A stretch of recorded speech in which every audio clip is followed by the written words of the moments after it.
ನಮ್ಮ ಕರ್ನಾಟಕದಲ್ಲಿ ನಮ್ಮ ಮಾನ್ಯ ಮುಖ್ಯಮಂತ್ರಿಗಳು ಅವ್ರಿಗೆ ಸಮಾಜವಾದಿ ಅಂತ ಹೇಳ್ತಾರೆ, ದಲಿತ ನಾಯಕರು ಅಂತ ಹೇಳ್ತಾರೆ, ಮತ್ತೆ ಹಿಂದುಳಿದ ವರ್ಗದ ನಾಯಕರು ಅಂತ ಹೇಳ್ತಾರೆ. ಕಾಂತರಾಜ್ ವರದಿ ಎಲ್ಲೋಯ್ತಪ್ಪ ಮಹಾನ್ ಭಾವ? ದಯವಿಟ್ಟು ಇವತ್ತು ನಮ್ಮ ಸಿದ್ದರಾಮಯ್ಯನವರು ಯಾರು ಹೇಳ್ಕೊಡ್ತಾ ಇದ್ದಾರೋ, ಯಾರು ಒತ್ತಾಯ ಮಾಡ್ತಾ ಇದ್ದಾರೋ ಗೊತ್ತಿಲ್ಲ ನಮಗೆ. ಒಂದು ವರ್ಷ ಆಗಿದೆ ಇವತ್ತಿಗೆ, ಒಂದು ವರ್ಷ ಆಯ್ತು ಇವತ್ತು ಸುಪ್ರೀಂ ಕೋರ್ಟ್ ಆದೇಶ ಮಾಡಿ, ಇದುವರೆಗೂ ಅದನ್ನ ಜಾರಿ ಮಾಡಕ್ಕೆ ಅವ್ರ ಕೈಲಿ ಆಗ್ತಾ ಇಲ್ಲ ಬಂಧುಗಳೇ. ಅದಕ್ಕೆ ಸಿದ್ದರಾಮಯ್ಯ ಇವತ್ತು ಹೇಳ್ತಾ ಇದೀವಿ, ಇವತ್ತು ಇಡೀ ಏನು ಎಸ್ ಸಿ ಪಟ್ಟಿಯಲ್ಲಿರುವಂತ ಎಲ್ಲ ಮಾದಿಗ ಮತ್ತು ದಲಿತ ಬಂಧುಗಳು ಇವತ್ತು ಎಲ್ಲ ಜಿಲ್ಲೆಗಳಲ್ಲಿ ಹೋರಾಟ ಮಾಡ್ತಾ ಇದೀವಿ.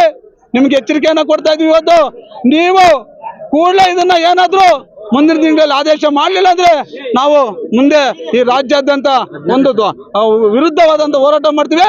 ಅದು ಇವತ್ತಾದ್ರೂ ನಾವು ಪಬ್ಲಿಷ್ ಮಾಡಿ ಹೇಳಿದೀವಿ, ಮುಂದೆ ಮಾಡೋದಂತ ನಾವು ಯಾರಿಗೂ ಹೇಳೋದಿಲ್ಲ. ನಾವು ನುಗ್ಗಿತೀವೋ ಮತ್ತೆ ಬಂದ್ ಮಾಡ್ತೀವೋ, ನಾವ್ ಏನೇನ್ ಮಾಡ್ತೀವೋ ನಮ್ಗೆ ಗೊತ್ತಿಲ್ಲ. ಆದ್ರೆ ದಯವಿಟ್ಟು ಅದಕ್ಕೆ ಅವಕಾಶ ಕೊಡಬಾರ್ದು ರಾಜ್ಯ ಸರ್ಕಾರ. ಈಗ ರಾಜ್ಯ ಸರ್ಕಾರ ಈಗಾಗಲೇ ನಶಿಸಿ ಹೋಗಿದೆ. ನಾವಿನ್ ಬಸ್ಗಳಿಗೆ ಅಡ್ಡ ಹಾಕೋದು, ಹೊಡಿಯೋದು ಇವೆಲ್ಲ ನಮ್ಗೆ ಯಾಕೇನು ಹೊಸದೇನಲ್ಲ. ನಮ್ಗೆ ನಮ್ಮ 35 ವರ್ಷದಿಂದ ನೋಡ್ಕೊಂಡ್ ಬಂದಿರೋದು. ನಾವು ಈ ಸಲ ಏನಾದ್ರು ಬೀದಿಗಿಳಿದ್ರೆ ಬಸ್ಗಳೇ ಸುಡ್ತೀವೋ, ಸರ್ಕಾರ ಆಫೀಸ್ಗಳೇ ಹೊಡೆದಾಕ್ತಿವೋ ನಮ್ಗಂತೂ ಗೊತ್ತಿಲ್ಲ. ನೀವೇನ್ ಮಾಡ್ತೀರಾ? ಅರೆಸ್ಟ್ ಮಾಡ್ತೀರಾ, ಒಂದು ಕೇಸ್ ಹಾಕ್ತೀರಾ, ನಮ್ಮನ್ನ ಯಾರು ಸಾಯಿಸಕ್ಕಾಗೋದಿಲ್ಲ. ಅರ್ಥ ಮಾಡ್ಕೊಳ್ಳಿ ಸಿದ್ದರಾಮಯ್ಯನವ್ರೆ. ನೀವು ಇವತ್ತು ಯಾರು ಮಾತು ಕೇಳ್ತಾ ಇದ್ದೀರಾ, ನಿಮ್ಮನ್ನ ಯಾರು ಹಿಂದಕ್ಕೆ ಸರಿತಾ ಇದಾರೋ ನಮ್ಗೆ ಗೊತ್ತಿದೆ. ಆದ್ರೆ ನಮ್ಮ ಬಾಯಲ್ಲಿ ಹೇಳ್ಸೋದು ಬೇಡ. ದಯವಿಟ್ಟು ನೀವು ಅರ್ಥ ಮಾಡ್ಕೊಳ್ಳಿ. ನೀವು ಒಬ್ಬ CM, ನೀವು ಮುಖ್ಯಮಂತ್ರಿ ಈ ರಾಜ್ಯಕ್ಕೆ. ನೀವು ಯಾರನ್ನು ಭಿಕ್ಷೆ ಬೇಡಿ ಮತ್ತೆ ಯಾರನ್ನು ಕೇಳಂಗಿಲ್ಲ. ನಿಮ್ಗೆ ಪವರ್ ಇದೆ, ನಿಮ್ಗೆ ಅಧಿಕಾರ ಇದೆ, ನೀವು ಡಿಸಿಷನ್ ತಗೊಳಕ್ಕೆ ಅವಕಾಶ ಇದೆ. ದಯವಿಟ್ಟು ನಾವು ಬೀದಿ 30 ವರ್ಷಗಳಿಂದ ಲಾಠಿ ಚಾರ್ಜ್ಗಳು, ಕೇಸ್ಗಳು ಹಾಕೊಂಡು ಇಡೀ ರಾಜ್ಯದ ಪ್ರತಿಯೊಂದು ನಾಯಕರು ನಮ್ಮ ಸಮಾಜದವರು ಇವತ್ತು ಇಲ್ಲೆಲ್ಲ ನಾವು ಸೇರಿದ್ವಿ. ಎಲ್ರು ಏಟ್ಗಳು ತಿಂತಿದ್ದೀವಿ, ಬೀದಿ ಹೋರಾಟ ಮಾಡಿದ್ದೀವಿ, ಬಂದ್ ಮಾಡಿಸಿದ್ದೀವಿ, ರಸ್ತೆ ರೋಕ ಮಾಡಿದ್ದೀವಿ, ಆಮೇಲೆ ಜೈಲಿಗೆ ಹೋಗಿದ್ದೀವಿ, ಕೇಸ್ಗಳು ಹಾಸ್ಕೊಂಡಿದ್ದೀವಿ. ಆದ್ರೆ ಇವತ್ತು ಸಿದ್ದರಾಮಯ್ಯ ಕರುಣೆ ಬರ್ತಾ ಇಲ್ಲ. ದಯವಿಟ್ಟು ಅವ್ರು ಅರ್ಥ ಮಾಡ್ಕೊಬೇಕು. ಇವತ್ತು ನಾವು ಈ ಜನಾಂಗ ಬೀದಿಗಳು ಹೋರಾಟ ಮಾಡ್ತಾ ಇದೀವಿ.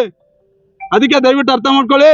ನಾವು ಮುಂದಿನ ದಿನಗಳಲ್ಲಿ ನೀವೇನಾದ್ರೂ ಈಗ ಏನೋ ಆವಾಗಲೇ ಈಗ 4ನೇ ತಾರೀಕೇನೋ ನಮ್ಮ ಇವರು ಏನು ನಾಗಮೋಹನ್ ದಾಸ್ ಅವರು ಈಗಾಗಲೇ ಅದನ್ನ ವರದಿನ ಕೊಡ್ತೀನಿ ಅಂತ 4ನೇ ತಾರೀಕು ಒಪ್ಕೊಂಡಿದ್ದಾರೆ.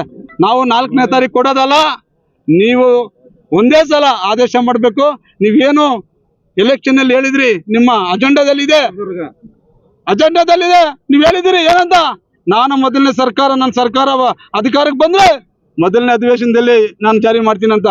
ಆದ್ರೆ ನೀವು ನೆಪ ಇಟ್ಕೊಂಡು ಇದು ಸರಿ ಇಲ್ಲ, ದತ್ತಾಂಶ ಸರಿ ಇಲ್ಲ ಅಂತ ಸುಳ್ಳು ಹೇಳ್ಕೊಂಡು ಸುಮ್ಮನೆ ಕೋಟಿಗಳು ಖರ್ಚು ಮಾಡಿ ನಾಗಮೋಹನ್ ದಾಸ್ ಅವ್ರನ್ನ ಆಯ್ಕೆ ಮಾಡಿದ್ದೀರಾ. ಇವತ್ತೇನಾಗ್ತಾ ಇದೆ ರಾಜ್ಯದಲ್ಲಿ? ನೀವೇನು ಹೇಳ್ತಾ ಇದ್ರಿ ಹಿಂದೆ, ಏನು ಆದಿ ಕರ್ನಾಟಕ, ಆದಿ ದ್ರಾವಿಡ, ಆಂಧ್ರ ಅಂತ ಹೇಳಿದಿರಿ. ಇವತ್ತು ಅದು ಕಂಟಿನ್ಯೂ ಆಗಿದೆ. ನಿಮ್ ಕೈಲಿ ಅದನ್ನ ಬದಲಾವಣೆ ಮಾಡೋಕ್ಕಾಗಿಲ್ಲ, ಮತ್ತೆ ಅದನ್ನ ಚೇಂಜ್ ಮಾಡೋಕ್ಕೂ ನಿಮ್ ಕೈಲಾಗಿಲ್ಲ. ಹಾಗಾದ್ರೆ ಏನಕ್ಕೆ ಇಷ್ಟು ಕೋಟಿ ಖರ್ಚು ಮಾಡಿದ್ರಿ? ನೀವು ಏನಕ್ಕೆ ಇಷ್ಟು ಕೋಟಿ ಖರ್ಚು ಮಾಡಿದ್ರಿ? ಇವತ್ತೇನು ಮಾಡೋಕ್ಕಾಗಿಲ್ಲ. ಅದನ್ನ ಅಡ್ಡ ಇಟ್ಕೊಂಡು ಇವತ್ತು ನಮ್ಮ ದಿಕ್ಕು ತಪ್ಪಿಸ್ತಾ ಇದ್ದೀರಾ, ನಮ್ಗೆ ಅನ್ಯಾಯ ಮಾಡ್ತಾ ಇದ್ದೀರಾ. ಇವತ್ತು ನೋಡಿ, ನೀವು ಇವತ್ತು ಇಡೀ ರಾಜ್ಯದಲ್ಲಿ ಹುಡುಕ್ರಿ, ಈ ನಮ್ಮ ಸಮಾಜದವ್ರು ಯಾರೋ IAS ಆಫೀಸರ್ ಆಗಲಿ, IPS ಆಫೀಸರ್ ಆಗಲಿ, ಯಾವ ತಹಸೀಲ್ದಾರ್ ಆಗಲಿ, AC ಆಗಲಿ, ಯಾವುದೇ ಡಿಪಾರ್ಟ್ಮೆಂಟಲ್ಲಿ ಇವತ್ತು ನಮ್ಮ ಜನಾಂಗ ಇಲ್ಲ. ನಾವೇನು ಓಟ್ ಹಾಕಿಲ್ವ? ನಾವು ನಮ್ಮ ತಾತನ ಕಾಲದಿಂದ ಕಾಂಗ್ರೆಸ್ ಓಟ್ ಹಾಕೊಂಡು ಬಂದಿರೋದು. ನಾವು ಏನು ಮಾಡ್ತಾ ಇದ್ದೀರಾ ಕಾಂಗ್ರೆಸ್ ಅವ್ರು? ನೀವು ಅಧಿಕಾರಕ್ಕೆ ಬಂದಮೇಲೆ ಏನು 2.5 ವರ್ಷ ಆಯಿತು, ಮತ್ತು ಆದೇಶ ಮಾಡಿ 1 ವರ್ಷ ಆಯಿತು ಸುಪ್ರೀಂ ಕೋರ್ಟ್ ಮಾಡಿ, ಇದುವರೆಗೂ ನಮ್ಗೆ ಯಾರು ನ್ಯಾಯ ಕೊಡಲಿಲ್ಲ. ಅದಕ್ಕೆ ಸಿದ್ದರಾಮಯ್ಯ ಇನ್ಮೇಲಾದ್ರೂ ಎಚ್ಚೆತ್ಕೊಂಡು ದಯವಿಟ್ಟು ಈ ಮಾದಿಗರ ಮೇಲೆ ಏನಾದರೂ ನಿಮ್ಗೆ ಕರುಣೆ ಇದ್ರೆ, ಈ ಅಸ್ಪೃಶ್ಯರ ಮೇಲೆ ಕರುಣೆ ಇದ್ರೆ ದಯವಿಟ್ಟು ಇದನ್ನ ಆದೇಶನ ಜಾರಿ ಮಾಡಿ ಕೂಡಲೇ ನೀವು ಒಳ್ಳೆ ಒಂದು ಏನು ಸಮಾಜವಾದಿ ಮತ್ತೆ ಇವತ್ತು ನೀವು ಹಿಂದುಳಿದವರ ನಾಯಕರಂತ ಏನು ಕರಿತಾ ಇದ್ದೀರಾ ಅದು ಸರಿ ಅನಿಸ್ತದೆ. ಇಲ್ಲಾಂದ್ರೆ ಅದು ಏನು ಮಾಡೋಕ್ಕಾಗಲ್ಲ. ದಯವಿಟ್ಟು ಅರ್ಥ ಮಾಡ್ಕೊಬೇಕು. ಯಾಕಂದ್ರೆ ನಾವು ಇಷ್ಟೊಂದು ಜನ ಇವತ್ತು ಅರಬೇತಿಲಾಗ ಈಗ ಹೆಣ್ಮಕ್ಳ ಮುಂದೆ ನಾವು ಬಟ್ಟೆ ಬಿಚ್ಚಿದ್ದೀವಿ. ಅರ್ಥ ಮಾಡ್ಕೊಬೇಕು ಸಿದ್ದರಾಮಯ್ಯನವರು. ಯಾಕಂದ್ರೆ ನಾವು ಮಾನ ಮರ್ಯಾದೆ ಎಲ್ಲ ಬಿಟ್ಟು ಬಂದ್ಬಿಟ್ಟಿದ್ವಿ.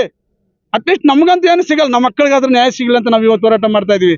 ಅದು ನೀವು ಅರ್ಥ ಮಾಡ್ಕೊಳ್ಳಿ. ದಯವಿಟ್ಟು ಅರ್ಥ ಮಾಡ್ಕೊಂಡು ಈ ಸಮಾಜಕ್ಕೆ ಏನಾದರೂ ನ್ಯಾಯ ಕೊಡ್ಬೇಕಂತಿದ್ರೆ ನಿಮ್ಗೆ ಮನಸ್ಸಿದ್ರೆ, ಯಾಕಂದ್ರೆ ಈಗ ನೆಕ್ಸ್ಟ್ TPS ಇದೆ, ZP ಎಲೆಕ್ಷನ್ ಇದೆ, ನಾವು ಬುದ್ಧಿ ಕಲಿಸ್ತೀವಿ, ಅದು ನಮ್ಗೆ ಗೊತ್ತಿದೆ.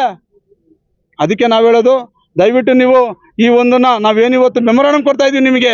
ಇಡೀ ಜಿಲ್ಲೆಗಳಲ್ಲಿ ಪ್ರತಿಯೊಂದು ಜಿಲ್ಲೆಯಲ್ಲಿ ಇವತ್ತು ನಾವು ಬೀದಿಗಿಳಿದು ಹೋರಾಟ ಮಾಡ್ತಾ ಇದೀವಿ.